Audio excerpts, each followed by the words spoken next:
नमस्कार. विश्व 24 न्यूज मध्ये आपल्या सर्वांचं स्वागत. आज आपण पळसदेव नगरीमध्ये पोहोचलेलो आहोत.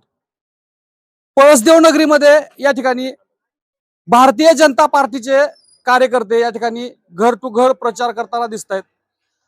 या ठिकाणी भारतीय जनता पार्टीच्या महिला आणि पुरुष देखील कार्यकर्ते या ठिकाणी उपलब्ध आहेत. त्यांच्याशी आपण थेट संवाद साधणार आहोत. सुरुवातीला आपण या ठिकाणी उमेदवार आहेत, त्या उमेदवाराशी आपण चर्चा करूया. साहेब, तुमचं नाव काय? रामदास सुखदेव चितळकर. बरं, आज आपण घर टू घर प्रचार करताय, कसा आहे जनतेचा प्रतिसाद? अतिशय उत्तम आहे. जनतेसमोर आपण जात असताना विकासाचे काही मुद्दे घेऊन जात असाल, काय नेमके विकासाचे मुद्दे आहेत? आम्ही सांगितलं कोणाचं पांढर रस्ते आहेत, म्हणजे पंचायत समिती जिल्हा परिषद तीच काम आहे ना. व पांढर रस्ता कोणाचं राहिलेलं असलं तर ते आपण एक सर्व तुमच्या काय अडचणी असेल ते प्रस्ताव ग्रामपंचायत मार्फत घ्यायचा आणि तो आपण सोडवू शकतोय. आपण घर टू घर प्रचार करत असताना काही जनतेच्या प्रतिक्रिया देखील तुमच्याकडे येत असतील, काय हो. त्या प्रतिक्रिया काय आहेत? आलेच की.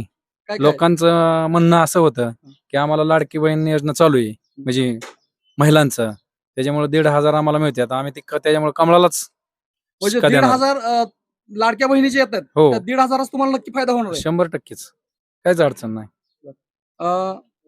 एका बाजूला कृषी मंत्री दत्तात्रय भरणे आणि दुसऱ्या बाजूला हर्षवर्धन पाटील, हे दोन्ही मंत्री एकत्रित आलेत, काय तुम्हाला फायदा होईल त्याचा? दोन्ही मंत्री एकत्र आल्यामुळे फायदा होणारच ना. कसा फायदा होईल? आता सर्वसामान्य जनता तर फक्त राहिली, मंत्री एकत्र येऊन काय होतं आपण बघितलं. सुप्रियाताई सुळेंच्या टायमाला सर्व मंत्री खासदार सगळं एकीकडे होत्या आणि सुप्रियाताईच फक्त एकीकडे होत्या. त्यांना 25,000चं लीड मिळलं आपल्या तालुक्यात. एकेकाळी हे दोन्ही मंत्री एकमेकाच्या विरोधामध्ये चिखलफेक करणारे, गरळ ओकणारे, आज दोघही एका स्टेजवरती गळ्यात गळे घालून संभाषण करतायत, भाषण करतायत. त्यांचं मनोमिलन झालंय, पण कार्यकर्त्यांचं खालचं झालंय का? खालच्या नाही ना होणार.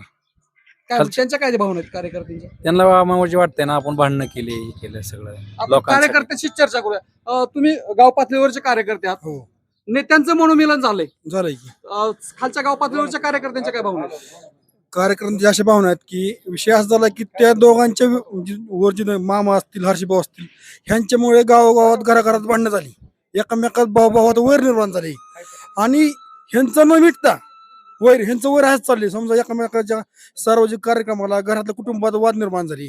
आज ही मिली बघत सगळी एक झाली का, तर ह्यांच्या वैयक्तिक स्वार्थासाठी ह्यांनी बाहेरून ह्यांची मुलं आणली, इथं आमदार समजा जिल्हा परिषद टाकली. म्हणजे काय झालंय, इलाका हमारा धमाका तुम्हारा, अभि ऐसा नाही होगा, इलाका भी हमारा धमाका भी हमाराच होगा. आणि ही सगळी निवडणूक जनतेने मनात घेतली. त्यामुळे येणाऱ्या 7 तारखेला कुणी काय जरी म्हणलं ना, प्रत्येक माय माऊली छोटा मुलगा सगळ्यांच्या मनात आहे, तुम्ही कुणाचं मटण खावा पण बटन मात्र कमळच मारा, ही प्रत्येकाची भावना झाली. त्यामुळे येणाऱ्या 7 तारखेला देवाभाऊंच्या मागं आपले प्रवीणबाई आहेत, युवा नेते, त्यांच्या मागं आम्ही सर्व छोटे कार्यकर्ते. आमची अपेक्षा काय असते माहिती आहे का, प्रत्येक पुढाऱ्यांची किंवा छोट्या मोठ्या कार्यकर्त्यांची, की आपल्याला मान सन्मान मिळावं. बाह्यांचं व्यासपीठ असेल किंवा भाजप, इथं छोटा कार्यकर्ता असला तरी त्याला मान सन्मान चांगला मिळतो. लोकांची तीच अपेक्षा असते. एखादं आपण काम नेलं ते 100% होणार. आणि ही जे आमचे नौके आहेत सगळे पुढे जमा के उमेदवार जे आहेत, चितळकर साहेब असतील आणि डुके असतील, काळे असतील, हे आमचे नौकेत. ह्यांना खुरापण्याशिवाय आबांना राहण्याशिवाय माहित नाही, चेअरमनला राहण्याशिवाय काय माहित नाही. पण ही विषय असा की ह्यांना जनतेची सर्व शेतकऱ्यांची आणि प्रत्येक कुटुंबातल्या गरीबातली जाण नाही. ह्यामुळे हे काय जरी काम असतं ना, नाही म्हणणार नाहीत आणि ह्यांचा भया शब्द पाळणार, भयांचा शब्द देवभाव पाळणार, ही आम्हाला गॅरंटी. त्यामुळे येणाऱ्या 7 तारखेला मतदान भयानक मतदान होणार आहे. आता कुणी येईन, किती पैसा देईन, काय बी देईन, सगळ्याच पैसा आमची जनता घेणार आहे. हे बी सांगतो, जनता सगळ्यांचा पैसा घेणार आहे, सगळ्यांचं जेवढे उडवणार आहे, काय करणार आहे. पण मतदान मात्र येणाऱ्या 7 तारखेला कमळालाच होणार आहे. त्यामुळे 9 तारखेला तुम्ही काय जरी केलं का नाही, इंदापूर तालुक्यात सगळीकडे आमचा इंदापूर तालुक्यात कमळाचा झेंडा फडकल्याशिवाय राहणार नाही. एका बाजूला हर्षवर्धन पाटलांची कन्या देखील मैदानात आहे आणि दुसऱ्या बाजूला कृषी मंत्री दत्तात्रय भरणे यांचे चिरंजीव देखील आहेत. आहे की. कसं बघता, हे यांच्या वैयक्तिक स्वार्थासाठी एकत्रित झाले? ऐकू ना, ते मोठे बडे लोक आहेत, त्यांचं कुठे जायचं काम आहे. पण मतदाराच्या एवढी ताकद आहे, कुणी कुठे जरी असलं का नाही, मतदानाच्या एवढी ताकद आहे, किती जरी एक जाईल, काय जरी झालं, शेवट मतदान राजा आहे ते ठरवणार आहे ना. मतदान राजा मात्र त्यांची जागा त्यांना दावून देईन. एका दृष्टीनं संविधानिक अधिकार मतदार राजाला असल्यामुळं मतदार त्यांची जागा दाखवतील असं युवकांचं म्हणणं आहे. या ठिकाणी महिला भगिनी आहेत. ताई, तुमचं नाव काय आहे? अनिता चांगदेवडुके अरे बाबा, तुम्ही उमेदवार आहात. उमेदवार आता तुम्ही घर टू घर प्रचार करताय, कसा प्रतिसाद आहे जनतेचा? चांगला प्रतिसाद. काय महिलांच्या काय भावना आहेत? तुम्ही महिला म्हणून? महिलांच्या भावना आहेत ते साधारण शेतकऱ्याची उभा राहिलेले उमेदवार आहेत. बर. त्यांची भावना आहे चांगलं सहकार्य करते मी म्हणून. लाडक्या बहिणीचे 1,500 खात्यामध्ये पडतात, त्याचा फायदा नक्की होईल तुम्हाला? चांगला फायदा होईल, 100% फायदा होईल. काय जनतेला काय आव्हान कराल? तुम्ही उमेदवार आहात. जनतेला चांगलं आवाहन करू की आम्ही आमचं जर सगळं चांगलं झालं तर आम्ही सगळंच तुम्हाला प्रतिसाद चांगला देऊ, म्हणजे जनतेचे काम करू. जनतेचे कामं करू. ताई, तुमचं नाव काय? दीपाली महेंद्र काळे. आता तुम्ही घर टू घर फिरताय, कसा रिस्पॉन्स आहे जनतेचा? छान आहे. छान आहे. एखाद्या महिलेच्या तिथल्या गाव पातळीवरच्या काय भावना असतील किंवा गाव लेवलचे जे काही कार्यकर्ते आहेत, त्यांच्या काही त्या भावना तुमच्यापर्यंत पोहोचल्या असतील? हो, म्हणजे आपल्याला ह्याला 1500 रुपये भेटतात, तर ते एखाद्याच्या केवायसी न केल्यामुळं तर बंद झालेत पैसे, तर आम्ही त्यांचा कॅम्प घेण्याचं ठरवलंय. हा हा जो मुद्दा आहे तो रास्त आहे. एका बाजूला देवेंद्र फडणवीस यांनी लाडक्या बहिणींसाठी 1,500 रुपये जरी चालू केले असतील, तरी गाव लेवलच्या ज्या महिला आहेत, काही महिलांचे केवायसी वाचून त्यांचे पैसे बंद झालेले आहेत आणि त्या महिलांच्या भावना यांच्यापर्यंत पोहोचलेत. त्यांचे पैसे चालू करण्याचं तुम्ही काम करणार निवडून आल्यावर? हो, करणार की केवायसी झाल्यावर आपोआपच होतील ना. म्हणजे तुम्ही काय प्रयत्न करणार आहात का त्यांची केवायसी करिता? करू की कॅम्प घेण्याचा प्रयत्न करू. शेतकरी बांधवांच्या काय व्यथा? शेतकरी बांधवाच्या रस्ते गटारी शेतकऱ्यांच्या आडी अडचणी म्हणजे रस्ताच आहे महत्वाचा. ताई, तुमचं नाव काय? मनीषा रमेश काळे. तुम्ही प्रचारात फिरताय, घर टू घर जाताय, कसा आहे जनतेचा प्रतिसाद? म्हणजे काय वाटतं तुम्हाला, कोण निवडून येईल? कमळच निवडून येणार. कमळच म्हणजे पळसदेव मध्ये कमळ फुलणार आहे. हो, ताई, तुम्हाला काय वाटतंय? कमळच. कमळच हो, नक्कीच. म्हणजे तुमच्या सर्वांच्या भावना कमळच आहेत. आपण या जरी महिला असेल तर या प्रचारामध्ये युवती देखील आहेत. ताई, तुमचं नाव काय? सर, आम्ही जसा प्रचार करतोय, घरोघरी फिरतोय वगैरे, तसे त्यांच्या ज्या काय अडीअडचणीत आम्हाला कळून येतात ते पण सांगतात, ते सोडवण्याचा आम्ही नक्की प्रयत्न करू. तुमचं वय काय आहे सध्याला? माझं 20 चालू आहे आता सध्याला. म्हणजे तुम्हाला मतदानाचा अधिकार आलेला आहे? हो, आलाय. म्हणजे तुमचं दुसरं मतदान आहे म्हणायचं? हा, नाही, दुसरं मतदान आहे. आमच्या वहिनी साहेब थांबलेत आहेत, तर त्यांना एकदम भरपूर चांगला प्रतिसाद आहे, तर त्यांना आम्ही त्यांच्या तुम्ही भागावर. युवती म्हणून तुमच्या काय अडचणी आहेत का, काही सांगाल का? नाही, आमच्या अडचणी बघायला ते शिक्षणाबद्दल. बाकी शिक्षणासाठी आम्हाला बाहेर राहण्यासाठी खर्च बिर्च सगळ्या गोष्टी, बऱ्याच गोष्टी असतात, ते आम्ही त्यांच्यापर्यंत पोहोचू आणि ते आम्हाला नक्की मदत करतील याचा आम्हाला हे आहे. म्हणजे तुमच्या ज्या शिक्षणाच्या अडचणी आहेत त्या नक्की त्यांच्यापर्यंत तुम्ही पोहोचवणार आणि ते सोडवतील. तर या ठिकाणी बरेच तरुण मित्र वर्ग आहेत. साहेब, तुम्ही काय सांगाल?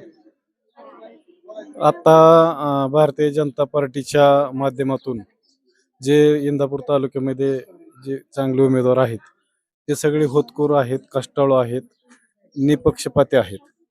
त्यांना सगळ्यांनाच जनतेचा प्रतिसाद चांगला आहे. आम्ही जवळपास इंदापूर तालुक्यात सगळ्याच गटामध्ये फिरतोय, त्याच्यामधून काय थोडे संभाव्य सोडले तर सगळे चांगले शिक्षित उमेदवार आहेत आणि त्यांना जनतेचा चांगल्या पद्धतीचा पाठिंबा आहे. त्याचं कारण असं आहे की समोरच्या पार्टीमधून सगळे आजी माजी मंत्री एकत्र आल्यामुळं जनता त्यांच्या विरोधात गेलेली आहे आणि जनता विरोधात गेली म्हणजे हे खरं वास्तविक कार्यकर्त्याची निवडणूक आहे.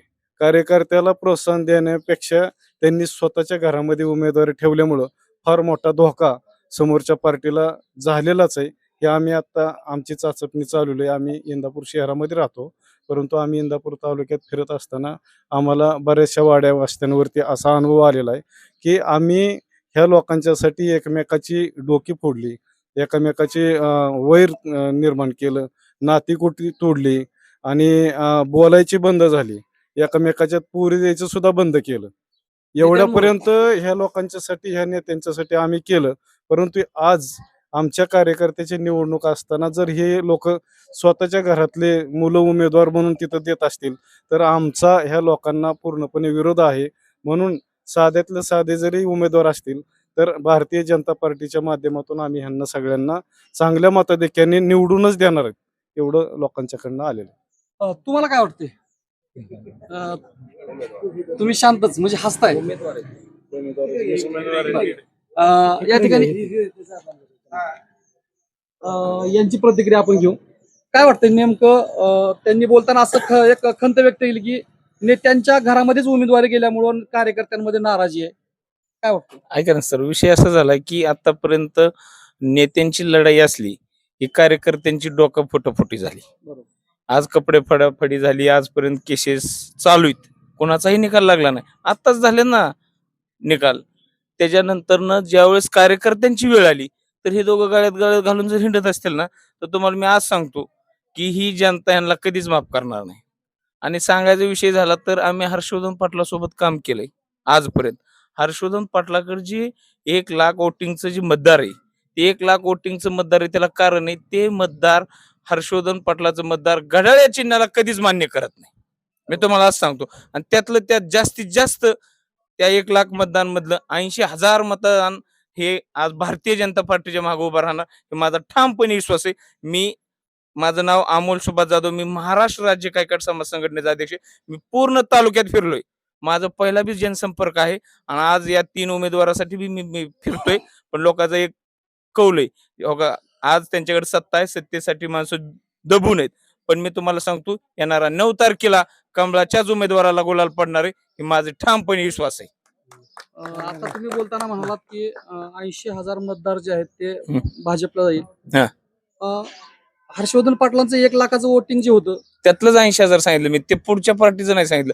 हर्षवर्धन पाटलाकडे जी मते, मी माझं मतदान आल्यापासून घड्याळाच्या चिन्हाचं बटन दाबलं नाही, अजूनपर्यंत दाबलं नाही. मी प्रवेश केला नाही, पण मी साहेबाला बंगल्यावर जाऊन सांगितलं की साहेब, मला हे चिन्ह मान्य नाही तुमचं. मी तुमचा कार्यकर्ता असला तरी मला हे चिन्ह मान्य नसल्यामुळे मी हा पवित्रा घेतलाय आज.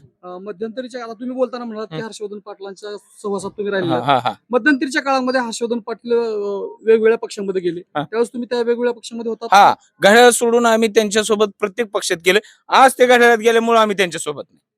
म्हणजे मागच्या इलेक्शनला तुम्ही तुतारीला मतदान केलं. की साहेब, तुतारीला मतदान केलंय आम्ही, आणि त्याच्या अगोदर पंजाला केलंय त्यांच्यासोबत, कमळाला केलंय त्यांच्यासोबत, एकदा विमानाला केलंय त्यांच्यासाठी. पण आज घड्याळ चिन्ह आम्हाला मान्य नाही. एवढं एकनिष्ठ कार्यकर्ते म्हणून तुम्ही त्यांच्यासोबत राहतायत. हं. ते ज्या पक्षामध्ये जात हा. आहेत त्या पक्षामध्ये तुम्ही विलीन म्हणजे एकोपा धरून त्या पक्षाला वाढवण्याचा प्रयत्न तुम्ही करताय. पण आज घड्याळाला एवढा विरोध करताय, काय नेमकं त्याचं कारण काय असणार आहे? अन्याय केला ना तुम्ही. बघा ना, आता बघा की आतापर्यंत 15 वर्ष झाली त्यांची आमदारकीची, मंत्रिपदाची, मामांची सत्ता आहे.